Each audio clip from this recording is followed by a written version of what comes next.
Hello दोस्तों, legal बस now.com पर आपका स्वागत है। लीगल बस एप्लीकेशन भी आप गूगल प्ले स्टोर से डाउनलोड कर सकते हैं और जुडिशरी प्रारंभिक और मुख्य परीक्षा के प्रश्नों का प्रतिदिन अभ्यास कर सकते हैं। तो आज ही गूगल प्ले स्टोर से लीगल बस ऐप डाउनलोड करें। ऐसे कौन से अपवाद हैं जिन्हें भारतीय दंड संहिता से छूट प्राप्त है? भारतीय दंड संहिता सीरीज के अंतर्गत पिछले ऑडियो में सामान्य स्पष्टीकरण का अध्ययन किया गया था। इस ऑडियो में साधारण अपवाद भारतीय दंड संहिता के अध्याय 4 का अध्ययन किया जा रहा है। भारतीय दंड संहिता 1860 के अध्याय 4 के अंतर्गत साधारण अपवाद दिए गए। साधारण अपवाद से तात्पर्य वह अपवाद जिन्हें भारतीय दंड संहिता में वर्णित किए गए किसी अपराध से मुक्ति मिली है। कोई भी कार्य नैतिक दृष्टि से कितना भी बुरा क्यों न हो, वह तब तक अपराध नहीं होता है जब तक किसी विधि के अंतर्गत उसे अपराध वर्णित न किया जाए। जब किसी विधि के अंतर्गत किसी कार्य को अपराध वर्णित किया जाता है, तब ही वह कार्य अपराध हो पाता है। भारतीय दंड संहिता के अंतर्गत जितने कार्य अपराध घोषित किए गए हैं, वह सभी अपराध है। संसद समय समय पर विधि निर्माण के माध्यम से कुछ कार्यों को अपराध से मुक्ति दे सकती है, वह कुछ कामों को अपराध घोषित कर सकती है। जैसे अभी हाल ही के मामले में संसद में व्यभिचार को अपराध से मुक्ति दी है तथा समलैंगिक संबंधों को भी अपराध से मुक्ति दे दी गई है। वर्तमान में किसी भी प्रकार का समलैंगिक संबंध जो आपसी सहमति से होता है, वह किसी प्रकार का अपराध नहीं है, परंतु इस संशोधन के पूर्व समलैंगिकता भारतीय दंड विधि के अंतर्गत अपराध था। अब हम बात करते हैं भारतीय दंड संहिता के साधारण अपवादों की। भारतीय दंड संहिता के अध्याय 4 के भीतर धारा 76 से साधारण अपवाद अध्याय का प्रारंभ होता है। इसके अंतर्गत ऐसे कार्यों का उल्लेख किया गया है जिनके होने पर कोई कार्य अपराध नहीं होता है। साधारण अपवादों में निहित सिद्धांत साक्ष्य के ऐसे नियम हैं जिनमें निर्णयात्मक अथवा खंडनीय है प्रकल्पनाएं समाविष्ट हैं। इन नियमों को समाविष्ट करने में भारतीय दंड संहिता के अंतर्गत चाहे किसी भी क्रम को अंगीकार किया गया हो, इनके महीन विवेचन से यही प्रकट होता है कि इनके अंतर्गत ऐसी स्थितियों से व्यवहार किया गया है जो दृश्य को प्रतिबाधित करती हैं। इस अध्याय 4 के अंतर्गत सभी प्रकार के अपराधों को समाविष्ट कर दिया गया है। न्यायाधीशों के अनुसार इस प्रकार के अपवाद को एक ही स्थान पर समाविष्ट कर देने का कारण बार बार हर अपराध के साथ में उससे जुड़े हुए अपवाद का उल्लेख नहीं करना पड़े। इस संहिता में सर्वत्र अपराध की हर परिभाषा, हर दंड और हर ऐसी परिभाषा या उपबंध या हर दृष्टांत साधारण अपवाद शीर्षक वाले अध्याय में अंतर्विष्ट अपवादों के अधीन समझा जाएगा, चाहे उन अपराधों को ऐसी परिभाषा अनुबंध दृष्टांत में दोहराया गया हो। दंड संहिता के निर्माताओं ने इस अध्याय के निर्माण का उद्देश्य व्यक्त करते हुए कहा था, इस अध्याय का निर्माण दांडिक उपबंधों के अंतर्गत आने वाली परिसीमाओं को बार बार दोहराने की आवश्यकता के निवारण के लिए किया गया है। साधारण अपवाद का सीधा सा अर्थ यह है कि ऐसे अपवाद जिनमें कोई कार्य अपवाद नहीं होगा। साधारण अपराध के अध्याय में ऐसे अपराधों को धारा 76 से लेकर 95 तक की उपबंधों में निविष्ट किया गया है। ऐसे अपराध जिनमें किए गए अपराध न्यायोन्मोद है, ऐसे अपराधों को प्राइवेट प्रतिरक्षा के अधिकार के रूप में धारा 96 से लेकर 106 में प्रवेश दिया गया है। दंड संहिता के अध्याय 4 साधारण अपवाद के अंतर्गत धारा 76 से लेकर 95 तक जो धाराएं दी गई है, उनमें किए गए अपराध इसलिए क्षम्य है क्योंकि वह दुराशय विहीन है। क्रम 2 की स्थिति में यद्यपि आपराधिक आशय से परिपूर्ण है, फिर भी वह इसलिए क्षम्य यह है क्योंकि वह विधि द्वारा सराहनीय है, अर्थात यदि किसी व्यक्ति को प्राइवेट प्रतिरक्षा का अधिकार देती है। धारा 76 भारतीय दंड संहिता की धारा 76 कोई व्यक्ति स्वयं अपने ऊपर यह विश्वास करता है कि वह किसी कार्य को करने के लिए विधि द्वारा आबद्ध है। धारा 76 के अंतर्गत वह कोई कार्य इसलिए करता है क्योंकि उसका यह विश्वास है कि उसे वह कार्य अवश्य करना है। जैसे कि कोई पुलिस वाला कोई अपराध घटित होने पर किसी व्यक्ति की गिरफ्तारी करता है। पुलिस द्वारा किए गए ऐसे व्यक्ति की गिरफ्तारी सदोष परिरोध का अपराध नहीं है। पुलिस को इस धारा के अंतर्गत साधारण अपवाद में दंड संहिता से अनेक मामलों में मुक्ति मिली हुई है। भारतीय दंड संहिता की धारा 76 के अनुसार इस धारा के 3 तत्व सामने आते हैं। पहला यह कि किसी व्यक्ति द्वारा कोई ऐसा कार्य किया गया हो जो अपराध की परिभाषा में आता हो। दूसरा यह कि वह व्यक्ति उस कार्य को करने के लिए विधि द्वारा आबद्ध हो।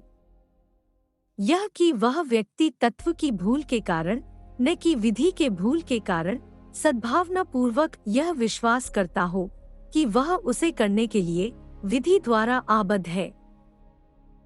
इस संबंध में गोपाल कालिया 1933 का एक प्रकरण है।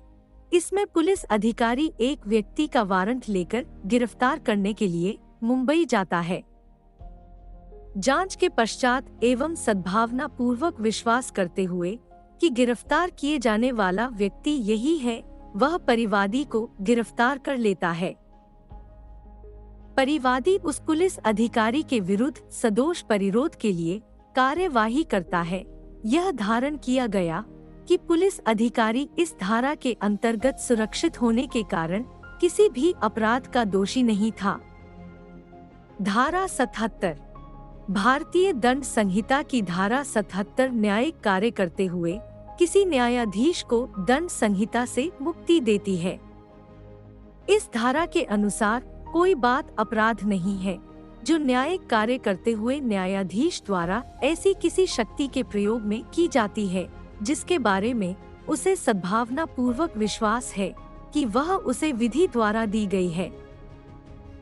यह धारा और उसके बाद की धारा आपराधिक अभियोजन के प्रतिकूल न्यायिक अधिकारियों और उनके अनुचित कर्मचारियों को वही संरक्षा प्रदान करती है जो उन्हें व्यवहार विषयक सिविल उत्तरदायित्व के प्रतिकूल जुडिशल ऑफिसर प्रोटेक्शन एक्ट 1850 द्वारा प्राप्त है। इन दोनों धाराओं में केवल न्यायाधीश शब्द का प्रयोग किया गया है, जबकि जुडिशल ऑफिसर प्रोटेक्शन एक्ट के अंतर्गत न्यायाधीश, magistrate, justice of the collector, अन्य व्यक्तियों को भी संरक्षण में रखा गया है। परंतु दंड संहिता की धारा 19 के अनुसार न्यायाधीश शब्द न केवल हर ऐसे व्यक्ति का घोतक है जो पद रूप से न्यायाधीश हो, बल्कि हर उस व्यक्ति का भी घोतक है जो पद रूप से न्यायाधीश हो, बल्कि हर उस व्यक्ति का भी घोतक है जो विधि कार्यवाही में, चाहे वह सिविल हो या दांडिक, अंतिम निर्णय, ऐसा निर्णय जो उसके विरुद्ध अपील न होने पर अंतिम हो जाए, ऐसा निर्णय जो किसी अधिकारी द्वारा पोस्ट किए जाने पर अंतिम हो जाए, निर्णय देने के लिए विधि द्वारा सशक्त किया गया। इस प्रकार समस्त न्यायिक अधिकारियों को, उनके कर्मचारियों को धारा 77 के अंतर्गत, धारा 78 के अंतर्गत भारतीय दंड संहिता के अपराधों से मुक्ति मिल जाती है। जैसे कि किसी न्यायाधीश द्वारा अपने किसी कर्मचारी को, किसी व्यक्ति को गिरफ्तार करने का आदेश दिया जाता है, तो यहाँ पर न्यायाधीश किसी अपराध को करने का दोषी नहीं है, तथा किसी न्यायाधीश द्वारा किसी व्यक्ति को मृत्यु दंड दिया जाता है तो न्यायाधीश हत्या का आरोपी नहीं है। धारा 80 भारतीय दंड संहिता की धारा 80 दुर्घटना के संबंध में उल्लेख कर रही है। कभी कभी ऐसी दुर्घटनाएं हो जाती है जिसमें किसी दुर्घटना को करने का कोई आशय नहीं होता तथा उचित सावधानी भी बरती जाती है, परंतु फिर भी कोई घटना घटित हो जाती है। जब आशय ही नहीं होता और मन ही अपराधी नहीं होता, ऐसी स्थिति में विधि किसी व्यक्ति को दंडित करने का नहीं कहती है। सामान्य अपवाद में दुर्घटना को इसलिए रखा गया है क्योंकि दुर्घटना किसी भी कार्य को अपराध नहीं घोषित करती है। दुर्घटना सामान्य अपराधों के अंतर्गत तीसरा अपवाद है। धारा के अनुसार ऐसी कोई बात जो दुर्घटना से की गई है अपराध नहीं मानी जाएगी यदि वह एक विधि पूर्ण कार्य करने में उचित सावधानी और सतर्कता से किया गया है। दुर्घटना का तात्पर्य मात्र संयोग नहीं है, वैसे इसका तात्पर्य कोई अनशायित अथवा अप्रत्याशित कार्य है। कोई ऐसा कार्य जिसको करने का कोई आशय न हो परंतु वह घटित हो जाए। इस शब्द में यह भी भाव निहित है कि कोई बात जो न केवल अनशायित और ऐसा भी है जो इतनी कम प्रत्याशित थी कि एक आश्चर्य के रूप में घटित हो गई, दुर्घटना के परिषद में आ जाती है। इसका शाब्दिक अर्थ किसी बुरी घटना का हो जाना है।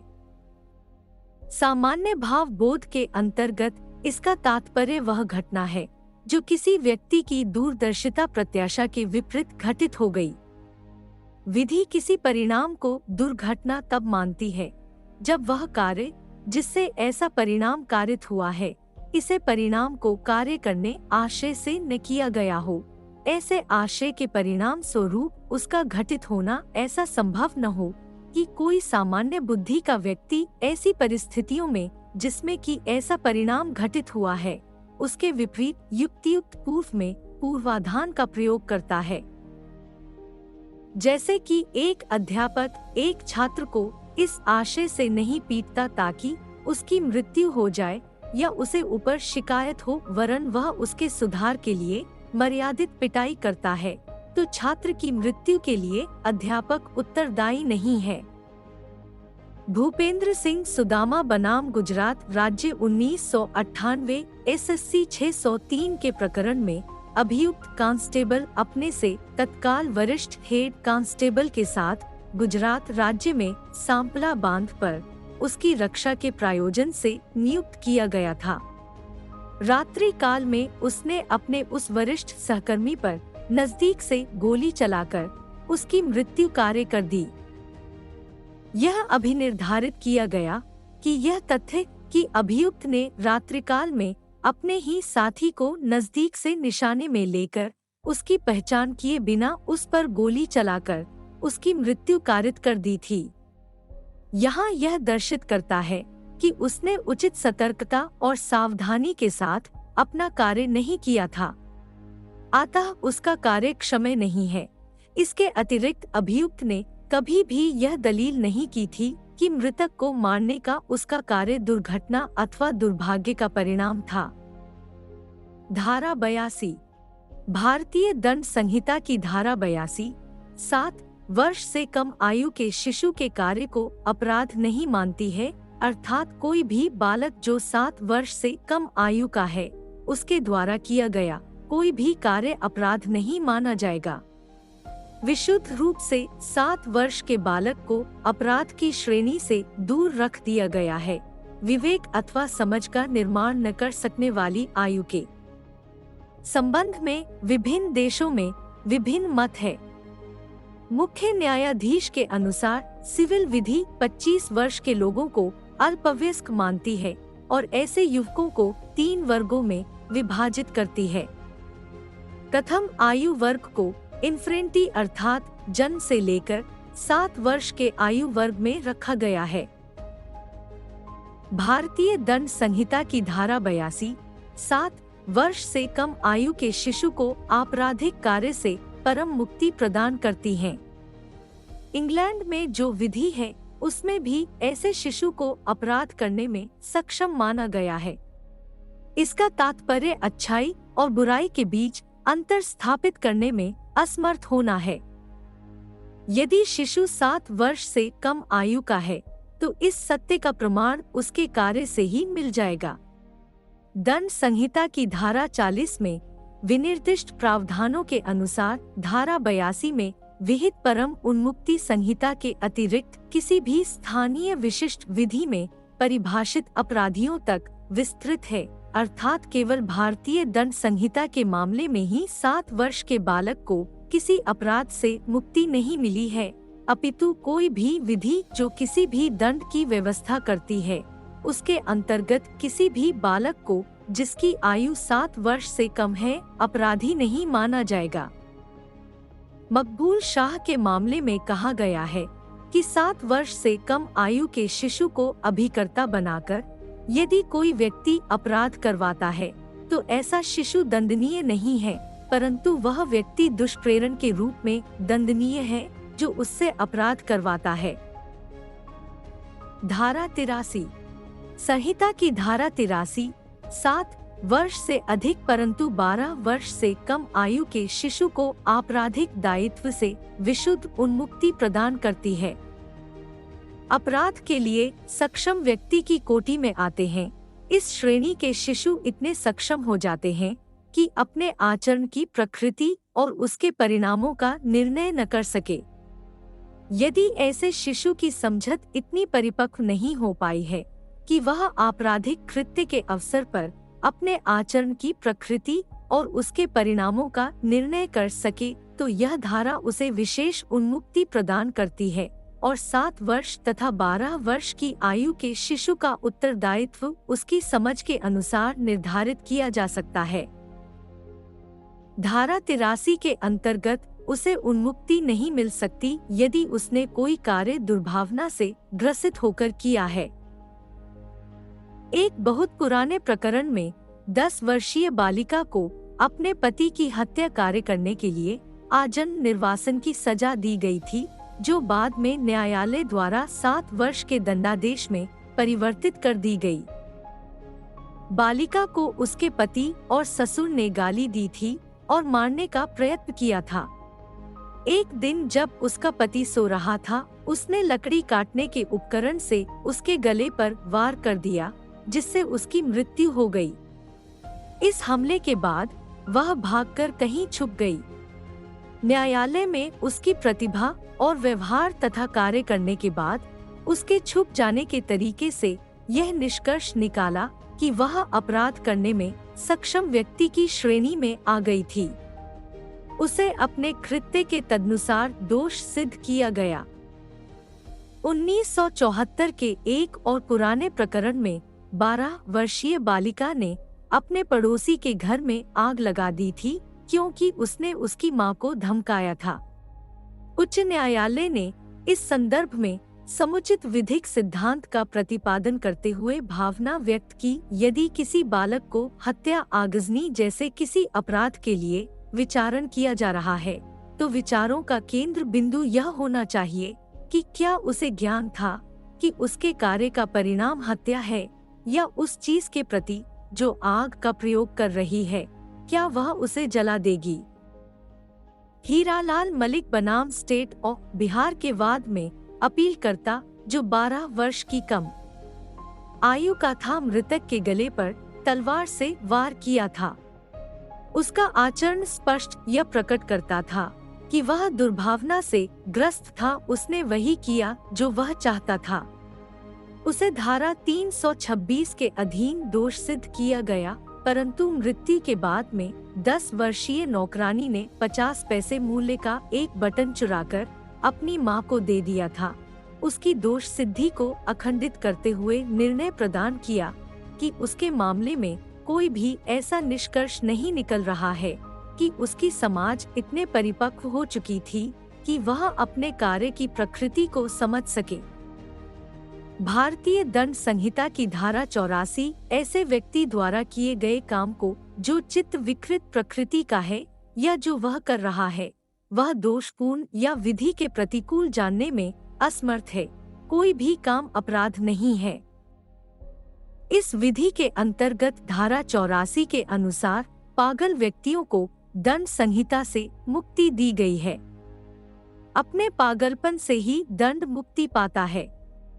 विधिशास्त्र के मूल सिद्धांत की किसी व्यक्ति को विधि की परिधि में लाने के लिए स्थापित किया जाना चाहिए कि वह व्यक्ति अपनी स्थिति से इतना सक्षम था कि वह विवेक आदि का निर्माण कर सकता था। पागल इसी कारण से मुक्त कर दिए गए हैं कि वह विवेक का निर्माण करने में सक्षम नहीं होते। अपराधी इच्छा की अनुपस्थिति में केवल समझ की परिपक्वता के अभाव के कारण होती है, वरन वह मस्तिष्क की एक विकृति स्थिति के कारण भी होती है, चाहे वह स्थिति हो अथवा अस्थायी मस्तिष्क की यह विकृत स्थिति जिससे आप अधिक दायित्व से मुक्ति मिलती है। चिकित्सा तथा विधि के क्षेत्र में भिन्न भिन्न दृष्टिकोण से देखी जाती है।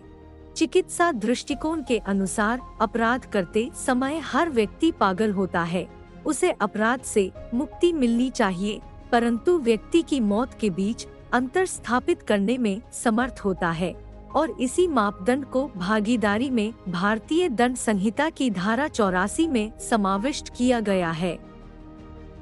इस तरह विधिक तथा चिकित्सा दृष्टिकोण एक दूसरे से पूर्णतः भिन्न है। पागलपन के रूप होते हैं। पागलपन भी कई प्रकार होते हैं।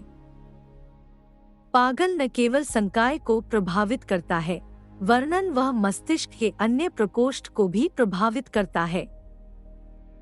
विचार और इच्छा भी उससे प्रभावित होते हैं। विधि के अंतर्गत पागलपन का तात्पर्य वह मानसिक स्थिति है जिसमें या तो विभ्रम विद्यमान होने के कारण अथवा कार्यवाही में लाए गए किसी मामले के संदर्भ में ठीक और गलत के बीच अंतर स्थापित कर सकने में असमर्थ होने के कारण कोई व्यक्तिगत दायित्व नहीं बनता है। दंड संहिता की धारा 84 के अंतर्गत चित्त विकृति को प्रतिरक्षा के तर्क के रूप में प्रस्तुत करने के लिए यह प्रतिस्थापित करना आवश्यक है कि अभियुक्त ने जिस समय आपराधिक कार्य किया था उस समय वह चित्त विकृति के कारण यह समझने में असमर्थ था कि उसके कार्य की प्रकृति क्या थी और क्या है। अभियुक्तों को धारा 86 के अंतर्गत चित्त विकृति का लाभ मिल सकता है। समय का वह बिंदु निर्णायक है जब अपराध घटित हुआ था। यह तथ्य के अपराध करने के पहले अभियुक्त पागलपन के दौरे से ग्रस्त था और उसके बाद उस पर सब पागलपन का दौरा आया जब वह मजिस्ट्रेट की जांच विचारण के समय विचाराधीन कैदी के रूप में कारागार में रखा गया था। यह साबित करने के लिए पर्याप्त नहीं है कि अपराध करते समय भी वह पागल के दौर से गुजर रहा था। धारा 86 के अंतर्गत अभियुक्त को चित्त विकृति का लाभ तभी मिल सकता है जब वह स्पष्ट यह साबित करे कि अपराध करते समय वह पागल था। चित्त विकृति साबित करने का भार अभियुक्त पर है, परंतु यह भार उस भार से अधिक नहीं है जो किसी पक्षकार पर सिविल कार्यवाही में होता है। भारतीय दंड संहिता की धारा 87 पट्टेबाजी करने पर सहमत होने के परिणाम पर कोई क्षति होने के कारण क्षतिकर्ता को अपराध से मुक्ति देती है, अर्थात किसी खेलकूद में यदि किसी को कोई चोट आती है तो यहाँ पर धारा 87 के अंतर्गत उन्मुक्ति दी गई है। कोई व्यक्ति कोई खेल खेलने के लिए अपनी सहमति देता है तथा कोई विधि पूर्ण खेल खेला जा रहा है उचित सावधानी के साथ और वहाँ पर कोई घटना घट जाती है तो वह घटना अपराध नहीं मानी जाएगी। जैसे कि क्रिकेट का खेल खेला जा रहा था और बल्लेबाज ने छक्का लगाने के लिए बल्ले को घुमाया और गेंद बल्ले पर आई तथा गेंद उड़कर एक खिलाड़ी के माथे पर लग गई तथा गेंद माथे पर लगने से खिलाड़ी की मौके पर ही मृत्यु हो गई। अब यहाँ पर बल्लेबाज किसी अपराध का दोषी नहीं है क्योंकि उसे भारतीय दंड संहिता की धारा 8 के अंतर्गत मुक्ति प्रदान की गई।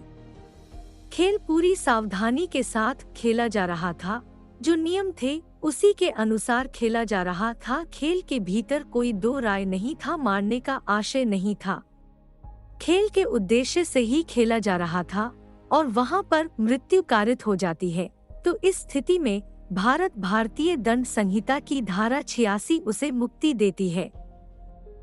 धारा 312 के अंतर्गत इसी प्रकार यदि कोई व्यक्ति किसी गर्भवती स्त्री की सम्मति से उसका गर्भपात कारित करता है तो उसके दंड का परिसीमन हो जाता है। यदि सम्मति ऐसे किसी कार्य को करने के लिए प्राप्त की जाती है जिसकी प्रकृति खतरनाक है और उस कार्य के परिणाम स्वरूप सहमति देने वाले की मृत्यु हो जाती है, जो आशय नहीं था अथवा उसके घटित होने का ज्ञान अभियुक्त को नहीं था, तो विधि ऐसे व्यक्ति के साक्ष्य परिसीमित दंड की व्यवस्था करती है। उदाहरण के लिए प्रदर्शन आक्रामक खेल में कि दूसरे व्यक्ति ख के सिर पर रखे गए नींबू पर लक्ष्य लेकर गोली चलाता है, जिसके परिणाम स्वरूप ख की मृत्यु हो जाती है। ऐसी स्थिति में अभियुक्त हत्या की कोटि में न आने वाले आपराधिक मानववध के लिए दंडनीय है। इसी प्रकार भारतीय विधि के अंतर्गत आत्महत्या के समझौते में उत्तरजीवी व्यक्ति हत्या की कोटि में न आने वाले आपराधिक मानव वध के लिए दंडनीय है। परंतु कुछ कार्य अथवा खेल जो विधि द्वारा वर्जित है, किसी की सहमति लेकर करने अथवा खेलने पर यदि किसी पक्षकार को कोई उपहति होती है तो उसे धारा 87 के अंतर्गत संरक्षण नहीं मिल सकती। जैसे सांड पाड़ों को लड़वाना, आपसी सहमति से इनमें से लिप्त होना और किसी पक्षकार को अपहानि पहुंचाना क्षम्य नहीं है। इसी प्रकार दूसरे की करुणा अथवा दया प्राप्त करने के लिए किसी की सहमति से अंग भंग करना, सैनिक सेवा से भी मुक्ति के लिए ऐसा करना आपराधिक दायित्व से छुटकारा पाने के लिए पर्याप्त नहीं है। धारा 87 के अंतर्गत संरक्षण नहीं दिया जाएगा।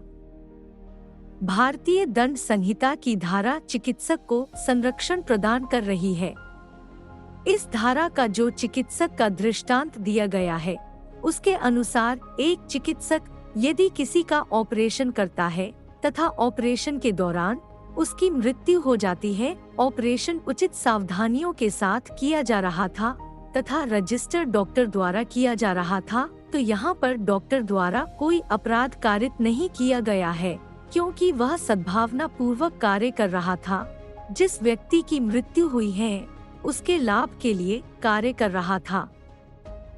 यह तथ्य कि एक व्यक्ति सद्भावना पूर्वक और दूसरे के फायदे के लिए कोई कार्य करता है, उसको वह कार्य बलपूर्वक करने का अधिकार नहीं प्रदान कर देता, चाहे भले ही वह व्यक्ति जिसके फायदे के लिए कार्य किया जाने वाला है एक मूर्ख व्यक्ति है और अपने फायदे के कार्य को जिसे दूसरा व्यक्ति उसके साथ करना चाहता है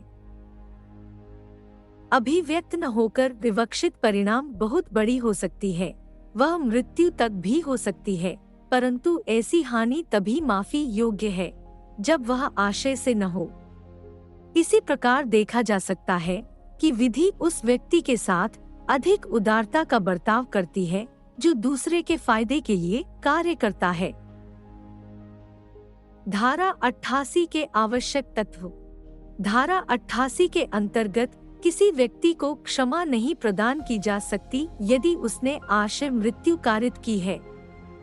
कार्य जिससे मृत्यु कारित हुई है सद्भावना पूर्वक न किया गया हो, यदि अभियुक्त का कार्य किसी भी रूप में निंदनीय नहीं है तो वह किसी कार्य के लिए जिनमें मृत्यु भी सम्मिलित है दोषी नहीं है, चाहे भले ही उसे ज्ञात हो कि मृत्यु संभाव्यता हो सकती है। वह चाहे भले ही उसने किसी ऐसी हानि को कारित किया हो जिससे वह जानता हो कि मृत्यु कारित हो सकती है।